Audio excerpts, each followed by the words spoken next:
Chapter 2. It is useless for me to describe to you how terrible Violet, Klaus, and even Sonny felt in the time that followed. If you have ever lost someone very important to you, then you already know how it feels. And if you haven't, you cannot possibly imagine it.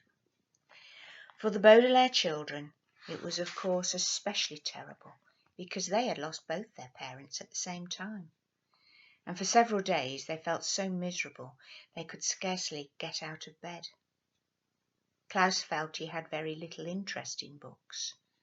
The gears in Violet's inventive brain seemed to stop. And even Sonny, who was of course too young to really understand what was going on, bit things with less enthusiasm. Of course, it didn't make things any easier that they had lost their home as well, and all their possessions. As I'm sure you know, to be in one's own room, in one's own bed, can often make a bleak situation a little better. But the beds of the Baudelaire orphans had been reduced to charred rubble. Mr. Poe had taken them to the remains of the Baudelaire mansion to see if anything had been unharmed, and it was terrible. Violet's microscope had fused together in the heat of the fire. Klaus's favourite pen had turned to ash, and all of Sonny's teething rings had melted. Here and there the children could see traces of the enormous home they had loved, fragments of their grand piano, an elegant bottle in which Mr. Baudelaire kept brandy, the scorched cushion of the window seat where their mother liked to sit and read. Their home destroyed, the Baudelaires had to recuperate from their terrible loss in the Poe household, which was not at all agreeable. Mr. Poe was scarcely at home because he was very busy attending to the Baudelaire affairs, and when he was at home he was often coughing so much that he could barely have a conversation. Mrs. Poe purchased clothing for the orphans that was in grotesque colours and itched. And the two Poe children, Edgar and Albert, were loud and obnoxious boys with whom the Baudelaires had to share a tiny room that smelled of some sort of ghastly flower. But even given the surroundings, the children had mixed feelings when over a dull dinner of boiled chickens, boiled potato, and blanched, the word blanched here means boiled, string beans. Mr. Poe announced that they were to leave his household the next morning. Good, said Albert, who had a piece of potato stuck between his teeth. Now we can get our room back. I'm tired of sharing it. Violet and Klaus are always moping around and are never any fun. And the baby bites, Edgar said, tossing a chicken bone to the floor as if he were an animal in the zoo and not the son of a well-respected member of the banking community. Where will we go? Violet asked nervously. Mr. Poe opened his mouth to say something, but erupted into a brief fit of coughing. I have made arrangements, he said finally, for you to be raised by a distant relative of yours who lives on the other side of town. His name is Count Olaf. Violet, Klaus and Sonny looked at one another, unsure of what to think. On the one hand, they didn't want to live with the Poes any longer.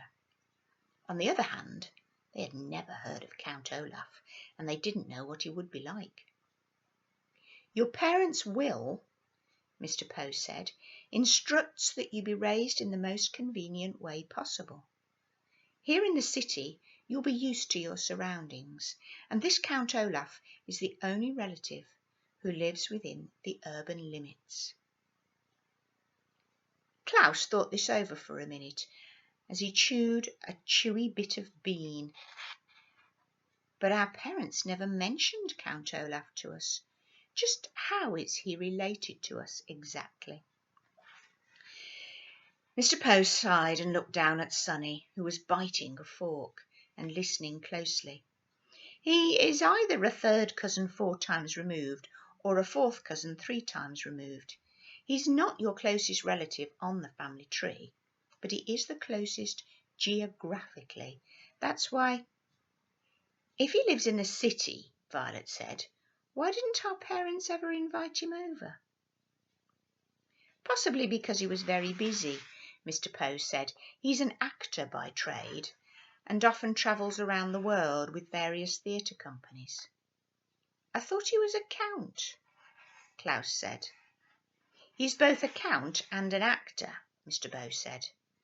"Now, I don't mean to cut short our dinner, but you children have to go and pack your things up, and I have to return to the bank to do some more work. Like your new legal guardian, I am very busy myself." The 3 Baudelaire children had many more questions for Mr. Poe, but he had already stood up from the table and with a slight wave of his hand departed from the room. They heard him coughing into his handkerchief, and then the front door creaked as he left the house. "Well," said Mrs. Poe, "you 3 had better start packing. Edgar, Albert, please help me clear the table." The Baudelaire orphans went to the bedroom and glumly packed their few belongings. Klaus looked distastefully at each ugly shirt Mrs. Poe had bought for him as he folded them and put them into a small suitcase. Violet looked around the cramped, smelly room in which they had been living, and Sonny crawled around, solemnly biting each of Edgar and Albert's shoes, leaving small teeth marks in each one, so she would not be forgotten. From time to time the Baudelaire children looked at one another, but with their future such a mystery they could think of nothing to say.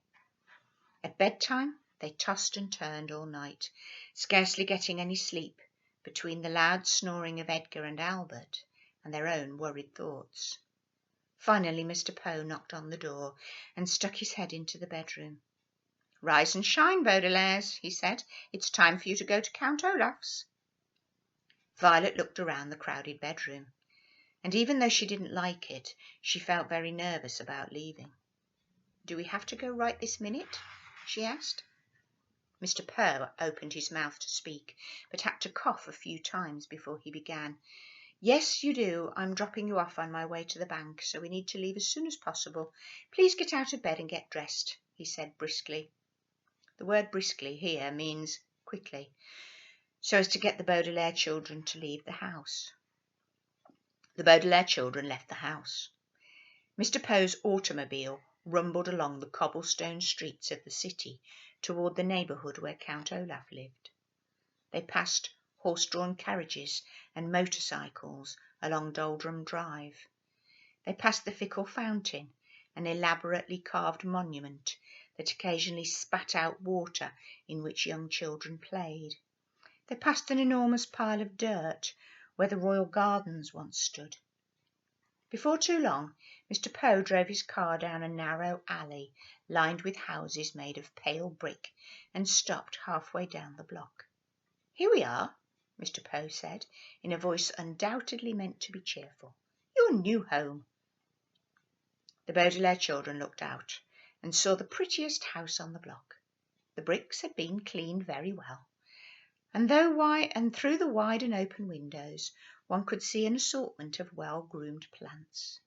Standing in the doorway with her hand on the shiny brass doorknob was an older woman, smartly dressed, who was smiling at the children.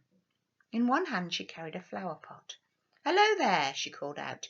"You must be the 3 children Count Olaf is adopting." Violet opened the door of the automobile and got out to shake the woman's hand. It felt firm and warm, and for the first time in a long while Violet felt as if her life and the lives of her siblings might turn out well after all. "Yes," she said. "Yes, we are. I am Violet Baudelaire, and this is my brother Klaus and my sister Sonny, and this is Mr. Poe, who has been arranging things for us since the death of our parents." "Yes, I heard about the accident," the woman said, as everyone said, "How do you do? I am Justice Strauss." "That's an unusual first name," Klaus remarked. "It is my title," she explained, "not my first name. I serve as a judge on the High Court." "How fascinating," Violet said. "And are you married to Count Olaf?" Goodness me, no, Justice Strauss said. I don't actually know him very well. He is my next-door neighbour. The children looked from the well-scrubbed house of Justice Strauss to the dilapidated one next door.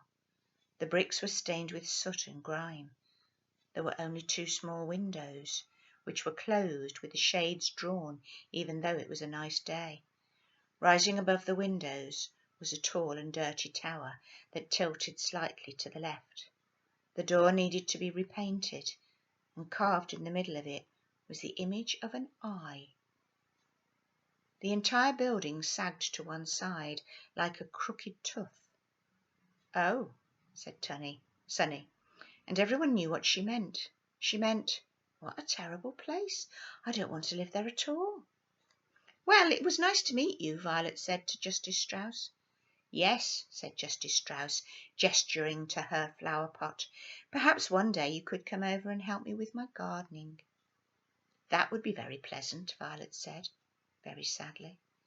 It would, of course, be very pleasant to help Justice Strauss with her gardening, but Violet could not help thinking that it would be far more pleasant to live in Justice Strauss's house instead of Count Olaf's. What kind of a man, Violet wondered, would carve an image of an eye into his own front door? Mr. Poe tipped his hat to Justice Strauss, who smiled at the children and disappeared into her lovely house. Klaus stepped forward and knocked on Count Olaf's door, his knuckles rapping right in the middle of the carved eye. There was a pause, and then the door creaked open, and the children saw Count Olaf for the first time. "Hello, hello, hello," Count Olaf said in a wheezy whisper. He was very tall and very thin, dressed in a grey suit that had many dark stains on it. His face was unshaven, and rather than 2 eyebrows, like most human beings have, he had just one long one. His eyes were very, very shiny, which made him look both hungry and angry. "Hello, my children. Please step into your new home and wipe your feet outside so no mud gets indoors." As they stepped into the house, Mr. Poe behind them, the Baudelaire orphans realized what a ridiculous thing Count Olaf had just said. The room in which they found themselves was the dirtiest they had ever seen, and a little bit of mud from outside wouldn't have made a bit of difference. Even by the dim light of one bare light bulb that hung from the ceiling, the children could see that everything in this room was filthy, from the stuffed head of a lion, which was nailed to the wall, to the bowl of apple cores, which sat on a small wooden table. Klaus willed himself not to cry as he looked around. "This room looks like it needs a little work," Mr. Poe said, peering around in the gloom. "I realise my humble home isn't as fancy as the Baudelaire mansion," Count Olaf said, "but perhaps with a bit of your money we could fix it up a little nicer." Mr. Poe's eyes widened in surprise, and his coughs echoed in the dark room before he spoke. "The Baudelaire fortune," he said sternly, "will not be used for such matters. In fact, it will not be used at all until Violet is of age." Count Olaf turned to Mr. Poe with a glint in his eye like an angry dog. For a moment Violet thought he was going to strike Mr. Poe across the face. But then he swallowed. The children could see his Adam's apple bob in his skinny throat, and shrugged his patchy shoulders. "All right, then," he said. "It's the same to me. Thank you very much, Mr. Poe, for bringing them here. Children, I will now show you to your room." "Goodbye, Violet, Klaus and Sonny," Mr. Poe said, stepping back through the front door. "I hope you will be very happy here. I will continue to see you occasionally, and you can always contact me at the bank if you have any questions." "But we don't even know where the bank is," Klaus said.